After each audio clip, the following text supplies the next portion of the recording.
Before we actually get started, well, first I'm going to do roll call. Let the record show that Supervisors Agizio, Cowden, Fisher, and Cecil are in attendance, in addition to our zoning officer, Bruce Bosley. Just a couple of points. First of all, no vote is taken at a public hearing. This hearing tonight will have a presentation from the applicant, and then our board members will be able to ask some questions and make some comments, and then we'll open up the floor to residents who would like to make additional comments. The second thing is that the township cannot take testimony that's related to health issues. If there are health concerns about a cellular tower, this isn't a forum for it. The FCC has the complete domain over any health-related issues, the power of the towers and things like that. They give the municipalities the right just to regulate setbacks and fencing and erosion and sedimentation control, and maybe the access roads and driveway access permits and things like that. But we can't condition or in any way relate our hearing to health issues. So if well, with that said, we do need to have anybody sworn in who plans on giving testimony tonight. Candy, would you swear anybody in? If you plan on giving testimony tonight, would you please stand up and raise your right hand? Okay, each of you do solemnly swear the testimony you're about to give in this call shall be the truth and the whole truth and nothing but yourself to God. Thank you very much. So we'll get started with the applicant. I didn't understand, we did have a hearing, we started this hearing several months ago, and with kind of a mix-up, or we found out all our residents hadn't been notified of the hearing, so they didn't have a chance to be in attendance. So the presentation that the applicant made, we're going to ask him to just really start over and act like this is the start of it. No problem.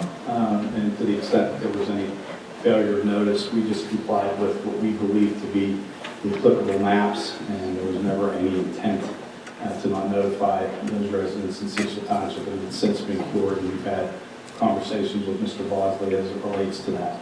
So noted. Please, Bruce, it seems like that microphone isn't transmitting very well. Okay. For the record, my name is Joe Cortez. I am an attorney here this evening representing Tower Code, which is an infrastructure provider, and Verizon Wireless. As I stated previously at the prior public hearing, Verizon Wireless has been in need of a communication site within Cecil Township for many years. I don't want to date myself, Mr. Cecil, but I was actually involved in the Clafferty Tower that was built. And I apologize if that's not the correct name of the landowner, but that tower was constructed, I believe, in the early 1990s. Yes. Since that time, Verizon has constructed many other sites along with Crown Castle in Cecil Township and the surrounding area. At the beginning of 2011, Verizon committed billions of dollars to upgrade their network and their telephones system. And when this technology began, first generation of wireless was for the usage of a cell phone, and it was mostly utilized by individuals for calling purposes. Since that time, there have been so many rapid advancements with technology. Today, we have over 40% of the general public that has eliminated a landline, and they rely solely on the wireless devices. That can be used for a variety of purposes, including generating phone calls, but obviously for purposes of business and for purposes of communication. As this township is well aware, we also provide the platform and space available for Cecil Township to the extent that the emergency services would need a platform to mount equipment.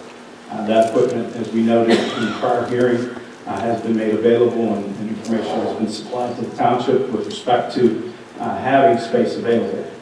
One of the challenges that the industry faces, not just Tower Code Verizon Wireless, is in western Pennsylvania, we have obviously aggressive topography here. We have more hills and valleys than other jurisdictions. So you need additional height in order for the sites to communicate to each other.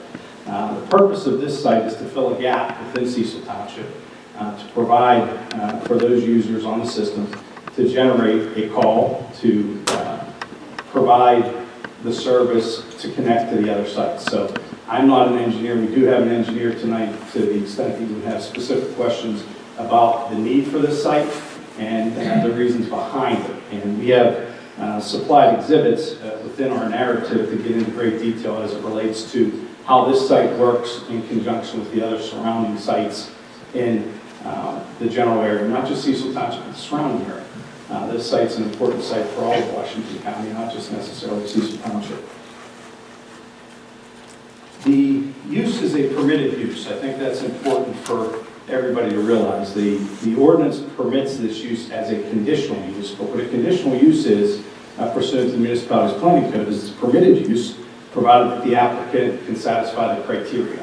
What we've done through a series of exhibits, and we'll provide through testimony tonight, is evidence to support the fact that the applicant meets the criteria as contained in the ordinance. And myself, Mr. Stark, and Mr. Mishler, and we'll be able to answer any questions, but what I'd like to do for purposes of ease of reference, and as I did at the prior hearing, is to simply go through the information we supplied to the township, address those conditional criteria contained in the ordinance, and demonstrate how we believe that we satisfy the conditions as set forth in the zoning ordinance. So what I'd like to do is just direct your attention to the section that's contained in the ordinance, which is section 1212 of the Communications Tower Ordinance, that sets forth those specific criteria. And I'd like to just briefly summarize it to, please, if I am going too fast, or if you'd like to ask me a question, please interrupt me. But I'd just like to be able to demonstrate through what we've supplied, and largely what Mr. Bosley has supplied and is, I guess, above for viewing, is the site location. And what I'd like to do before I get into the specific criteria is I think I'd like to have Mr. Stark come up. And Tim, if you could just generally just describe the site and the layout and access, etc. So why don't you just walk through very briefly the site location. Towerco is leased 100 foot by 100 foot from James O'Sullivan. Okay. The 100 foot by 100 foot square is there. Access will be from Cumer Road, there, heading due south, and then east to the tower site. This will be a non-exclusive access easement for Towerco and Verizon, and for whomever else Mr. O'Sullivan, the property owner, deems fit to use the road. Utilities will be, power will be roughly from here, underground, to the tower site. Telephone line will be from Cumer Road on approximately 3 new overhead poles over the unnamed creek, and then underground telephone line underground to the tower site. We've been at this for approximately 2.5 years, working with the Cecil Township Ordinance, local property owner, to design the site specifically to meet every criteria in the ordinance, which we believe does meet the ordinance. The tower height is 195 feet. There is no lighting on the tower per the FAA approval, and the tower will be fenced on all 4 sides. One of the other considerations before moving forward with a new raw land build, which ultimately we will propose tonight, is there are no suitable other structures within the vicinity. Now, the zoning ordinance specifically sets forth that any new communication tower shall be able to Excuse me, Mr. demonstrate. Cortez. Bruce, do you have that ordinance page that it can be up on this monitor? But Mr. Cortez, do you have copies of that? I do. I actually have multiple copies if you want to utilize that. Yeah, That can be used. I don't have enough for all of the audience. I certainly have. If it's up on the screen, that would help.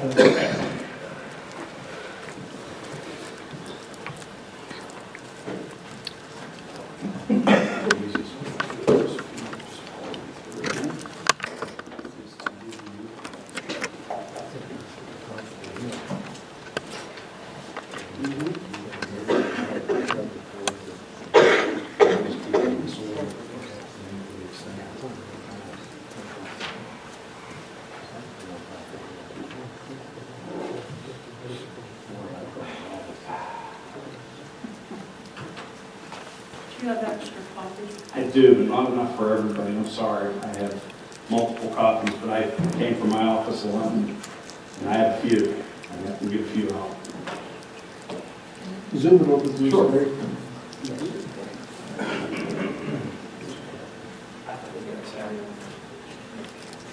Somebody else with me. This will help everybody follow. Yeah, I think.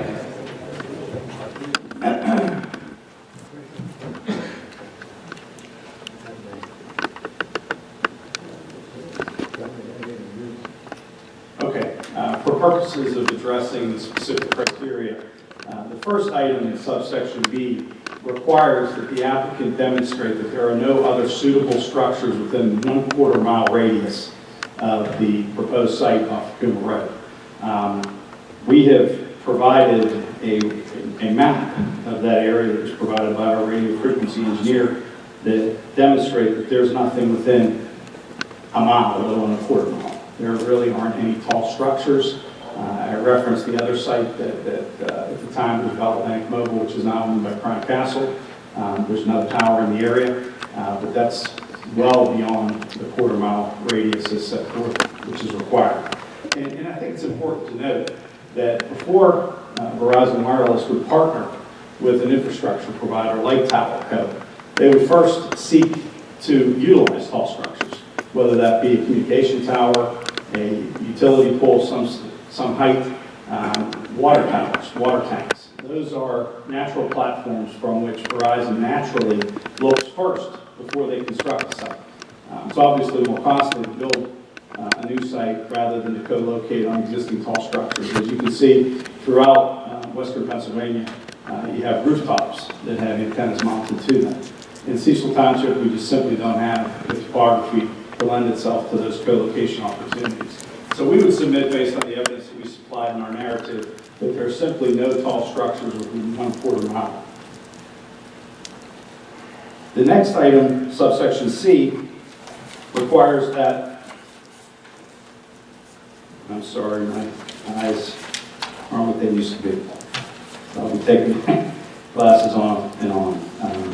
The next item is required by the Cecil Township zoning ordinance requires that the applicant be licensed by the FCC. Of course, Verizon is licensed by the FCC, and we've submitted all of the required registration forms to the township, and they're set forth in the submittal that I've provided as referenced in Exhibit C. For ease of reference, the radius map is referenced in the narrative that we provided in Exhibit B. Item D requires that we comply with the FCC requirements for power output. We have submitted a letter from the radio frequency engineer that requires that Verizon will only emit frequencies that are permitted by the FCC. There's a very narrow bandwidth which Verizon is permitted to broadcast signal, and they must comply with the power output, and that has been provided to the township and is set forth in Exhibit D. One of the other items that was a lot of time was taken by Verizon and TowerCo was to keep the height of the proposed tower under 200 feet. 200 feet's a magical number in the wireless industry. Anything above 200 feet, unless you're close to an airport, requires lighting. So we made a concession with the radio frequency engineers to reduce the height. I've been doing this for a lot of years, and I know that a lot of residents have concerns about new structures and towers, and specifically, lighting is one of the issues that was taken into consideration, and the height was reduced. I believe that the original application that was submitted to RF was at 250 feet. That would require lighting. When these towers were first being developed, not just in this jurisdiction, but throughout the United States, towers were built to 300 and 350 feet, because when they were constructing these sites many years ago, they broadcast in an omni direction. Today, towers are built much lower.